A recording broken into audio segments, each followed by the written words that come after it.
Anda tahu, biasanya kalau kita membicarakan duka cita, kayak ada semacam naskah tak tertulis gitu, yang secara otomatis diharapkan untuk kita mainkan. Betul, ada ekspektasi sosial yang kuat banget soal itu. Iya kan? Coba deh Anda ingat-ingat, pernahkah Anda merasa dituntut oleh masyarakat untuk menunjukkan emosi tertentu? Misalnya nih, harus nangis terseduh-seduh saat berada di sebuah pemakaman. Padahal di dalam hati Anda mungkin merasa, apa ya, hampa atau cuma sekedar kelelahan secara fisik. Atau bahkan yang lebih mengejutkan, sama sekali nggak merasakan atau apa. Nah, persis. Ada tekanan luar biasa dari sekeliling kita untuk melakukan semacam performa kesedihan. Kalau Anda nggak nangis, seolah-olah Anda ini manusia yang rusak gitu. Tepat sekali. Masyarakat pada umumnya kan sangat menyukai emosi yang bisa dikategorikan ya. Emosi yang bisa dilihat secara nyata dan diukur. Biar jelas gitu ya statusnya. Iya, karena hal itu ngasih kita semacam rasa aman bahwa tatanan moral di dunia ini masih berfungsi sebagaimana mestinya. Jadi ketika seseorang nggak menangis di pemakaman orang yang paling dekat dengannya, kita cenderung panik. Langsung mikir macam-macam. Betul, kita langsung menganggap ada yang salah dengan kejiwaannya. Dan kepanikan masyarakat itulah yang sebenarnya menjadi pusat dari obrolan penelusuran mendalam kita hari ini. Misi kita adalah membedah salah satu karya sastra yang paling berpengaruh dan jujur aja paling meresahkan di abad ke-20, yaitu Orang Asing atau Late Ranger, karya Albert Camus. Buku yang sangat ikonik. Banget. Dan hari ini kita beruntung karena kita akan membedah teks ini menggunakan terjemahan bahasa Indonesia yang sangat brilian dari Yayasan Pustaka Obor Indonesia. Ya, edisi ini memang spesial karena ada pengantar kritis di dalamnya. Betul. Pengantar kritisnya ini menurut saya benar-benar membalikan semua asumsi awal kita tentang ceritanya. Kita bakal menyelami pikiran tokoh utama yang secara radikal menolak untuk berpura-pura. Dan bagaimana sikap apati ekstrem ini sebenarnya adalah jendela langsung menuju filosofi absurdisme. Oke, mari kita bedah ini karena kita harus mulai dari kalimat pembuka novel ini. Kalimat yang legendaris itu ya. Benar. Ini adalah salah satu kalimat paling ikonik sekaligus mengguncang yang pernah ditulis, menurut saya. Silakan. Kalimat itu memang sengaja dirancang oleh Camus untuk langsung memukul kesadaran pembacanya sejak detik pertama. Jadi tokoh utama kita ini bernama Myrsol. Cerita dibuka saat dia menerima sebuah telegram dari Panti Wreda, tempat ibunya tinggal. Dan dia menarasikannya kepada kita kayak gini. Hari ini, ibu meninggal. Atau mungkin kemarin, aku tidak tahu. Begitu saja. Begitu saja. Titik. Nggak ada tanda seru, nggak ada rintihan duka, nggak ada memori indah tentang masa kecil. Yang sangat menarik di sini adalah sejak awal kita sebagai pembaca langsung dikondisikan untuk menghakimi dia. Kalimat itu kerasa sangat dingin. Sangat dingin. Dan interaksi pertamanya setelah menerima kabar itu malah makin absurd. Dia kan harus minta cuti 2 hari ke majikannya untuk pergi ke pemakaman. Majikannya ini tampak nggak seneng. Mungkin karena ngerasa jadwal kerjanya terganggu. Iya, kayaknya sih gitu. Dan alih-alih ngerasa sedih, si Merced ini malah merasa bersalah secara administratif, coba. Dia membela diri dan bilang ke majikannya, itu bukan salahku. Betul, itu respons yang sangat mekanis. Dia seolah, meminta maaf atas ketidaknyamanan birokrasi yang ditimbulkan oleh kematian ibunya, bukan berduka atas kehilangan manusiawi. Aneh banget kan? Terus dia naik bis menuju Panti Wreda di daerah Marengo, hari itu panas banget. Kalau ini cerita pada umumnya, di dalam bis itu si tokoh pasti bakal lihat keluar jendela, merenungkan kenangan manis sama ibunya. Ya, menangis perlahan gitu kan. Nah iya, mungkin meneteskan air mata. Tapi apa yang dilakukan Mursol? Dia malah tertidur pulas di dalam bis dan terbangun bersandar pada bahu seorang tentara yang sama sekali nggak dia kenal. Dan setibanya di Panti Wreda, rentetan peristiwa yang menolak ekspektasi emosional ini terus berlanjut, bukan? Bener, dia masuk ke ruang persemayaman. Penjaga pintu di sana, dia ini pria berusia 60 tahun asal Paris, menawarkan untuk membuka skrup peti mati. Ini kan momen standar di setiap pemakaman ya. Momen melihat wajah orang terkasih untuk terakhir kalinya. Tahu? Analogi yang muncul di kepala saya saat baca bagian ini tuh gini. Bayangkan Anda menerima kabar duka paling tragis dalam hidup Anda. Tapi reaksi Anda tuh sama kakunya kayak saat Anda nerima struk belanjaan yang salah cetak di kasir minimarket. Hah, iya. Bingung, tapi nggak hancur. Iya, Anda bingung tapi Anda nggak hancur. Jujur aja nih, pertanyaan pertama yang muncul di kepala saya adalah, apakah Mersault ini seorang sosiopat yang secara klinis memang nggak punya kapasitas untuk merasa? Anda nggak sendirian mikir gitu. Banyak pembaca di awal perilisannya juga menyimpulkan hal yang sama. Tetapi kalau kita merujuk pada analisis di teks pengantar dari penerbit tadi, ini sama sekali bukan sosiopati. Oh ya? Terus apa dong? Ini adalah perwujudan absolut dari filsafat absurd. Mersault itu digambarkan sebagai manusia yang hidup murni dalam kekinian. Dia hidup dari hari ke hari, atau dalam bahasa Perancisnya disebut au jour le jour. Oh, jujur. Ya, dia nggak punya penyesalan masa lalu dan nggak merencanakan masa depan. Kematian ibunya adalah fakta yang terjadi, dan dia hanya mencatat fakta itu. Tapi cara dia mengungkapkannya itu loh, sangat kaku. Itu juga disengaja. Di dalam pengantarnya dibahas bagaimana kamus menggunakan gaya bahasa yang sangat spesifik.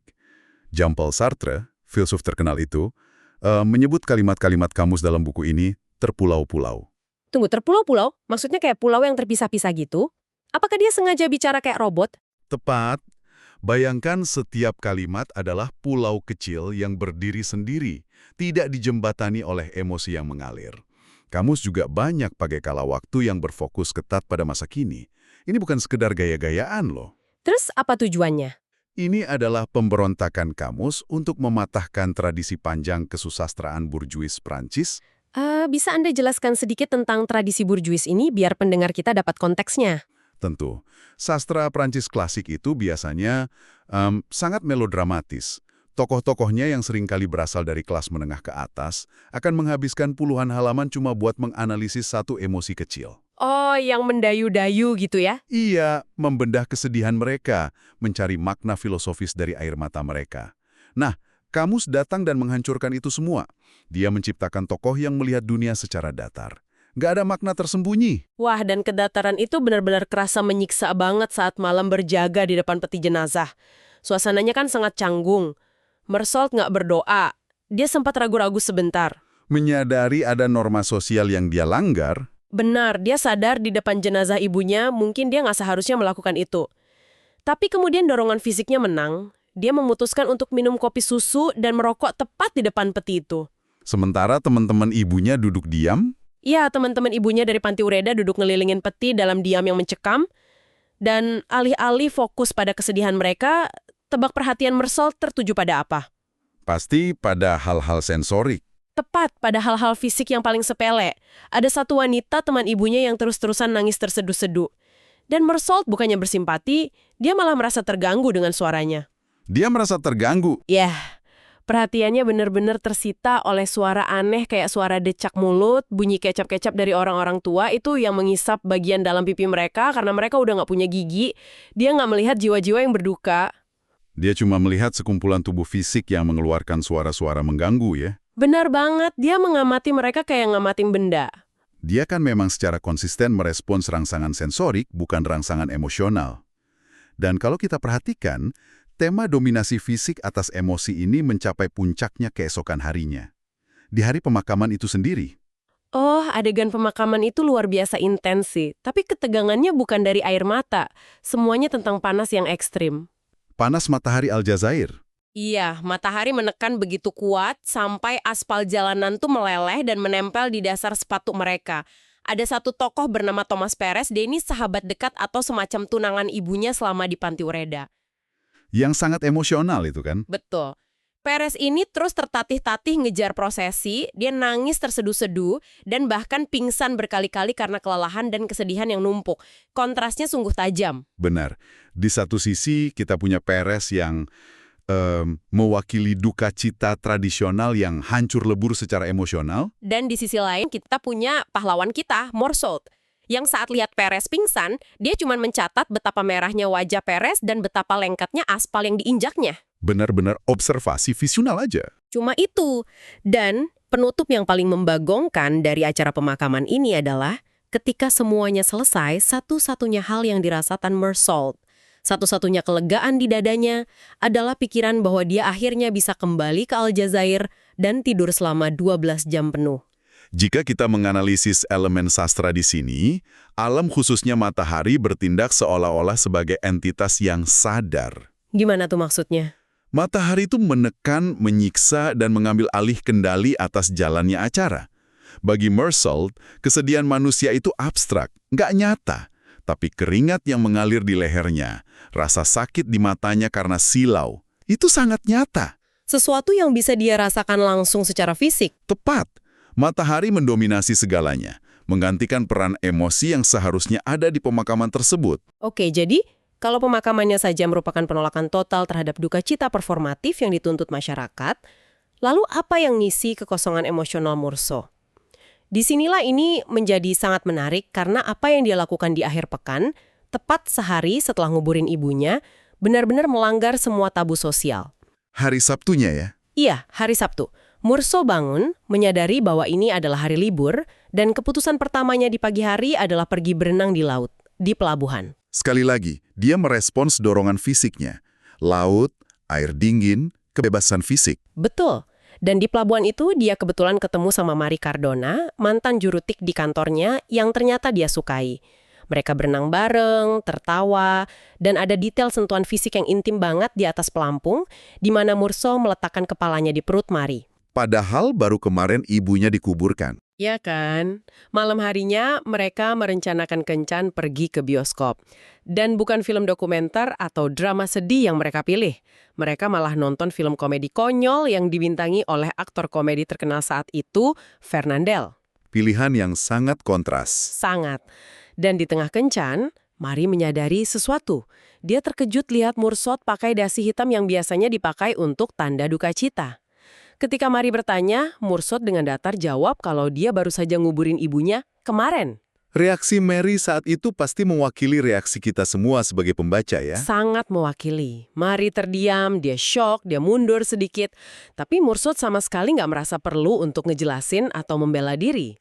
Dan kalau hari Sabtunya penuh dengan kesenangan fisik, hari Minggunya sangat kontras. Apa yang dia lakukan di hari Minggu? Dan makannya langsung dari penggorengan. Benar-benar pragmatis ya. Pragmatis dan males. Sepanjang sisa hari Minggu itu, dia cuma duduk diam di balkon apartemennya, ngamatin jalanan di bawah. Nah, momen di balkon ini sangat krusial loh. Apa saja yang dia amati? Dia ngamatin dunia dengan presisi mikroskopis, tapi tanpa keterlibatan emosional sama sekali. Dia lihat keluarga-keluarga yang lagi jalan-jalan sore, pemuda-pemuda berdasi merah yang berisik jalan menuju bioskop, penonton sepak bola yang bersorak-sorai bergelantungan di dalam tram. Menjadi penonton dari kehidupan itu sendiri. Iya, sampai akhirnya lampu-lampu jalan menyala dan jalanan kembali sepi. Dan pikiran penutupnya ketika malam tiba sungguh bikin saya tertegun.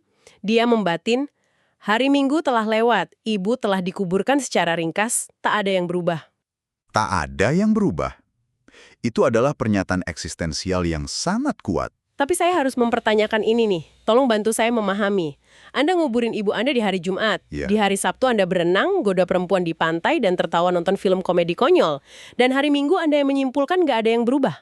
Terdengar tidak masuk akal bagi masyarakat umum. Sangat nggak masuk akal. Apakah Mursault ini sebenarnya sedang dalam fase penyangkalan, semacam denial ekstrim karena traumanya terlalu berat, ataukah di dalam dirinya itu memang benar-benar kosong melompong? Jika kita menghubungkan ini dengan gambaran yang lebih besar dari filosofi kamus, kita justru harus menyingkirkan lensa psikologi populer yang sering kita pakai zaman sekarang. Oh, jadi bukan soal trauma psikologis? Bukan. Konsep kayak denial atau trauma terpendam itu nggak berlaku untuk Mursault. Dia sama sekali tidak sedang menyangkal kematian ibunya. Dia menerimanya sebagai fakta absolut. Ibunya sudah tua, ibunya meninggal, selesai. Jadi kalau bukan penyangkalan, apa motivasinya nonton film komedi dan berenang? Kejujuran fisik yang total. Dia menolak memalsukan perasaannya.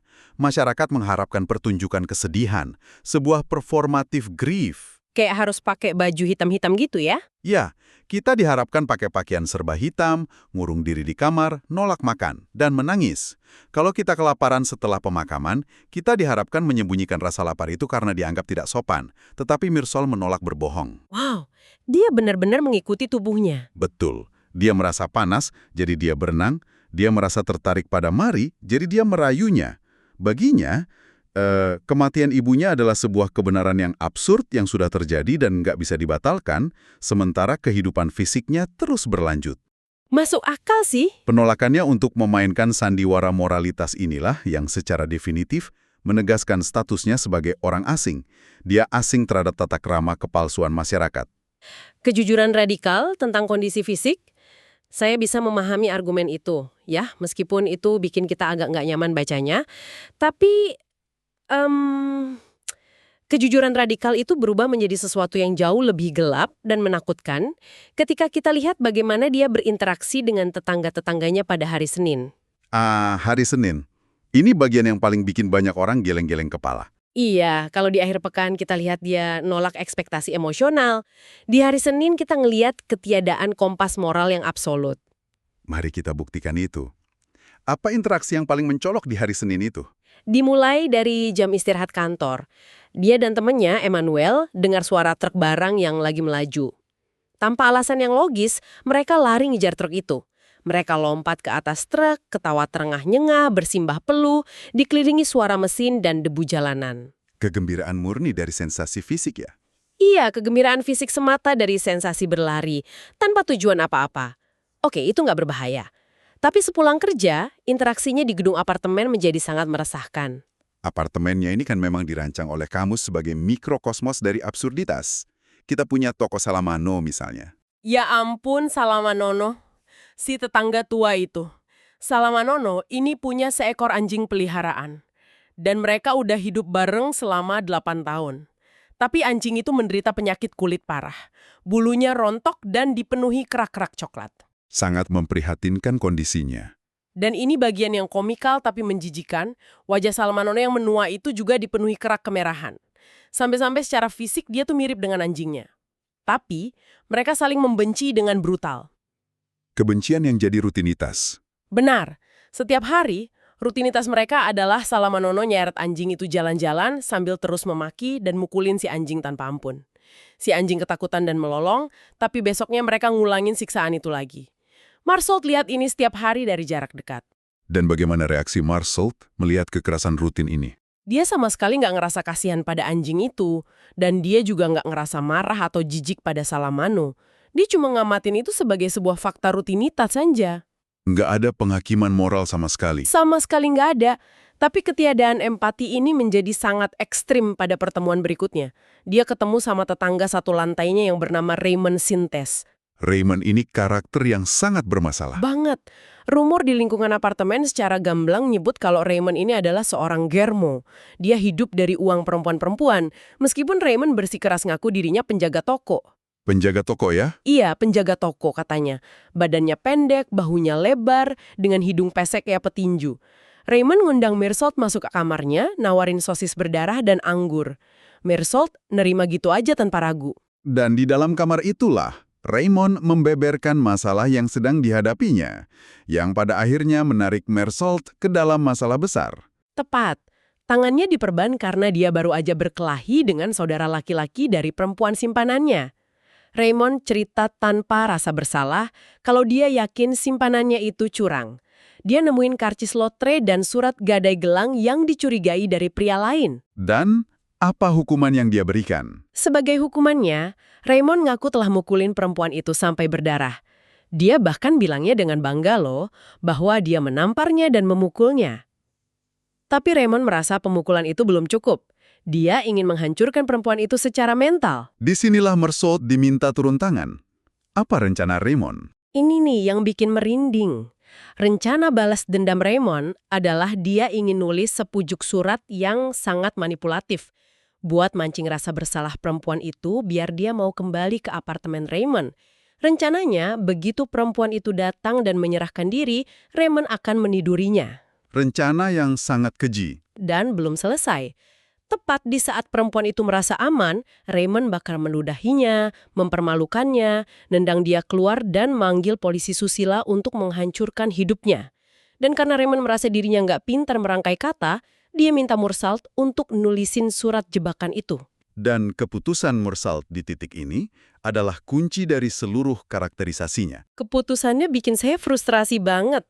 Marsault dengerin semua rencana kejam yang merendahkan martabat manusia itu sambil minum anggur dengan santai.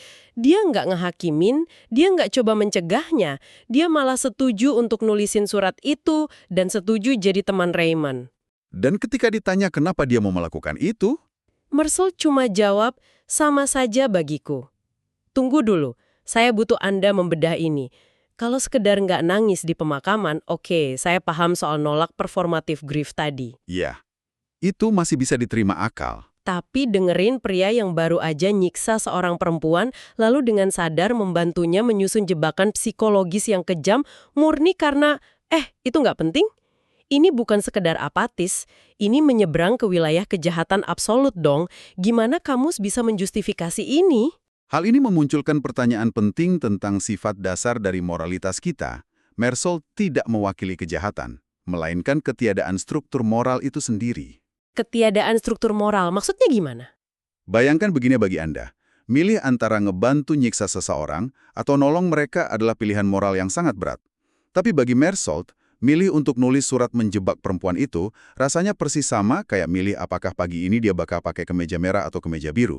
Nggak ada bobot kosmis di dalamnya. Astaga, jadi dia benar-benar buta moral. Betul. Nilai-nilai moral tradisional yang membedakan baik dan buruk itu nggak terinstal di dalam otaknya. Dia nggak menilai Raymond sebagai jahat. Sama kayak dia nggak menilai hubungannya dengan Marie sebagai sesuatu yang suci atau cinta. Dia cuma melihat fakta fisik aja. Asik. Ya, dia cuma merespons kenyataan yang ada di depannya secara literal. Raymond minta tolong nulis surat. Nulis surat nggak membebani Meursault secara fisik, maka dia melakukannya. Untuk nolak permintaan Raymond, Meursault harus memaksakan sebuah argumen moral yang sebenarnya nggak ia yakini. Wow. Dia tuh kayak lensa kamera, hanya merekam adegan, ngumpulin fakta, tanpa filter emosi atau penghakiman etis sedikit pun. Lensa kamera, jadi apa arti dari semua ini? Kalau kita menarik kesimpulan dari semua bukti yang kita bahas di paruh awal buku ini, kita dihadapkan pada karakter yang sangat menantang nalar kita. Sangat menantang. Kita ngelihat seorang pria yang benar-benar jujur pada kekosongannya. Dia bertindak semata-mata berdasarkan dorongan sensori. Panasnya matahari Marengo, dinginnya air laut pelabuhan, rasa sosis dan anggur, sampai kelelahannya. Dan penolakannya untuk berbohong. Iya, dia nolak dengan keras untuk malsuin emosi kepada dunia. Tapi, kejujuran yang radikal dan telanjang itu justru menjadikannya monster yang menakutkan di mata masyarakat kelas menengah yang terobsesi dengan tata krama pesopanan. Dan disitulah letak kegeniusan ironi yang dibangun kamus, yang juga ditegaskan dengan sangat apik dalam pengantar kritis Pustaka Obor. Di bagian mananya tuh? Pengantar tersebut menyoroti bahwa pada akhirnya, di babak kedua buku ini, saat Meursault masuk ke sistem peradilan, pengadilan itu berubah menjadi lelucon yang mencampur adukan agama, emosi, dan birokrasi. Tunggu, gimana maksudnya mencampur adukan emosi? Meursault kan pada akhirnya diadili, dan dia dituntut hukuman mati. Tapi yang paling mencolok adalah, jaksa penuntut umum di persidangannya menghabiskan jauh lebih banyak waktu untuk menyerang fakta bahwa Meursault minum kopi susu dan merokok di depan jenazah ibunya. Daripada ngebahas kejahatannya. Betul, mereka lebih fokus membahas dia yang nonton film komedi di hari berikutnya daripada membahas kejahatan aktual yang membawanya ke pengadilan. Dia dinilai berdasarkan karakternya yang nggak sesuai norma, bukan tindakannya. Gila ya? Masyarakat nggak bisa menoleransi ada orang yang berani nunjukin bahwa norma-norma emosional yang kita agung-agungkan itu, mungkin pada dasarnya nggak ada artinya. Itu bener-bener pemikiran yang tajam sih. Dia dihukum sebenarnya karena dia nggak nangis di pemakaman ibunya. Dan hal ini meninggalkan kita pada satu renungan provokatif yang sangat relevan untuk pendengar kita hari ini. Coba apa tuh? Bayangkan kalau tokoh kayak Meursault ini hidup di era modern. Di zaman media sosial saat ini, kita hidup di era di mana kita semua secara konstan dituntut untuk mempublikasikan reaksi kita, kan? Oh ya, bener banget. Kalau ada tragedi, kita harus segera memposting empati kita. Kita dituntut untuk melakukan performa kemarahan publik atas ketidakadilan atau performa kesedihan secara instan. Bener. Kalau kita diam aja, kita langsung dituduh nggak peduli atau di-cancel. Tepat. Apakah Meursault yang berani bilang, itu tidak masalah bagiku, akan dihakimi, dihancurkan karakternya, dan di-cancel oleh netizen jauh lebih cepat dan lebih kejam dari pengadilan di abad ke-20? Wah. Ini memaksa kita semua untuk berkaca. Seberapa banyak dari emosi yang kita tampilkan dan kita ketik di internet setiap hari, itu benar-benar murni dari hati kita. Dan seberapa banyak yang sebenarnya cuma sekedar pertunjukan teater, biar kita nggak dikucilkan oleh algoritma masyarakat. Itu bikin bulu kuduk saya berdiri loh. Tiba-tiba, tuntutan untuk terus bereaksi di dunia maya terasa persis kayak persidangan yang kamu tulis. Dan ini bawa kita balik ke pertanyaan awal kita, seberapa sering kita memaksakan air mata yang sebenarnya nggak ada, cuma buat bikin orang lain merasa nyaman. Pertanyaan yang sulit dijawab. Iya. Kita memulai penelusuran ini melihat tokoh yang bereaksi kaku atas kematian ibunya. Namun pada akhirnya, mungkin kitalah yang setiap hari selalu pakai topeng kepalsuan yang tebal, sementara Mersot adalah satu-satunya orang di ruangan itu yang wajah aslinya terlihat dengan jelas. Sekeras, sedingin, dan semenakutkan apapun wajah asli itu. Sebuah realita yang absurd. Sangat absurd. Sebuah pemikiran yang sangat layak untuk Anda bawa tidur malam ini. Terima kasih sudah bergabung bersama kami untuk membedah karya monumental ini. Sampai jumpa di obrolan mendalam berikutnya.